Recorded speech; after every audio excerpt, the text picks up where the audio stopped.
Greetings of the day, dear students, and welcome to your English class. In today's class, we are going to read another poem from our Beehive book. The title of the poem is A Legend of the Northland, and it is written by Phoebe Cary. Phoebe Cary was an American poetess and the younger sister of Alice Cary. These sisters co published poems in 1849 and then each went to publish volumes of their own. Carrie occasionally attended school as she often had to work at home and hence was largely self educated. After the death of both the sisters, a joint anthology of their poems was also completed. A Legend of the Northland is a ballad.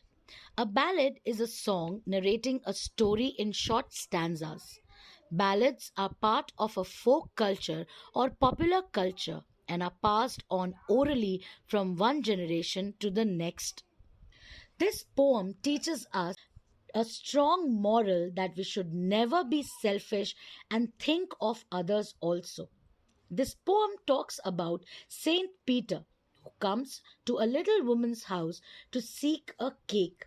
He was feeling very hungry and weak, but the little woman was very selfish and didn't give him even a small cake. Saint Peter curses her out of rage and anger at her meanness. He turns her into a woodpecker who has to bore a hole in hard and dry wood to get her food. The woman stands punished for her greed and selfishness. This poem is a lesson that we mustn't be greedy and selfish. Let us now understand the poem paragraph 5. Para 1.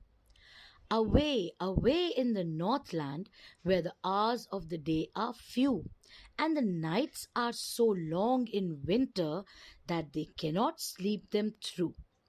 The poet in this paragraph describes Northland from where her story originates. Here, the days are short, but the nights are so long because of the winter and because of the extreme cold, the people cannot sleep throughout the night. Paragraph 2.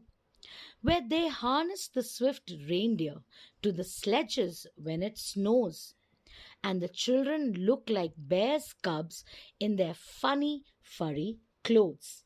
In this paragraph, the poet talks about how, when it snows, the people go sledging by tying reindeers to their sledges to pull them.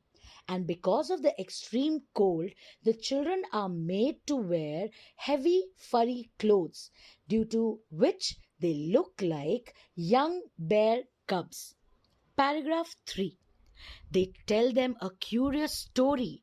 I don't believe 'tis true, and yet you may learn a lesson if I tell the tale to you. In this paragraph, the poetess says that parents in the Northland tell their children a curious story. The poetess herself doesn't believe in the story, but she said if she narrates the story, then the readers will definitely learn an important lesson. Paragraph 4. Once, when the good Saint Peter lived in the world below and walked about it preaching, just as he did, you know. In this paragraph, the poet talks about the beginning of the story where Saint Peter is seen preaching the word of God in the world when he was here living among the mortals. Paragraph 5. He came to the door of a cottage in traveling round the earth, where a little woman was making cakes and baking them on the hearth. In this paragraph, the poetess tells us that Saint Peter came to a cottage door while he was traveling around the earth. And in the cottage was a little woman who was making cakes in her fireplace for herself. She was baking them on the hearth. Paragraph 6. And being faint with fasting, for the day was almost done, he asked her from her store of cakes to give him a single one. In this paragraph, the poetess says that Saint Peter was pale with fasting. He had not eaten anything since morning, and he was almost going to faint due to weakness. The day had almost finished, and he could eat now. So he asked the little woman to give him a single cake out of her store of cakes. Paragraph 7. So she made a very little cake, but as it baking lay, she looked at it and thought it seemed too large to give away. The little woman baked a cake, but as it was baking, she looked at the cake and thought that it was too large to give away. Her greediness did not allow her to part away even with a small cake. Paragraph 8. Therefore, she needed another, and still a smaller one, but it looked, when she turned it over, as large as the first had done.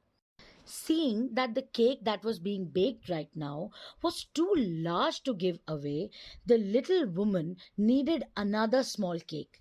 But when she looked at this second cake while it was baking in the oven, she felt that it was also too large to be given away for free. That will be all for today's class. The remaining 8 paragraphs we will be doing in our next session.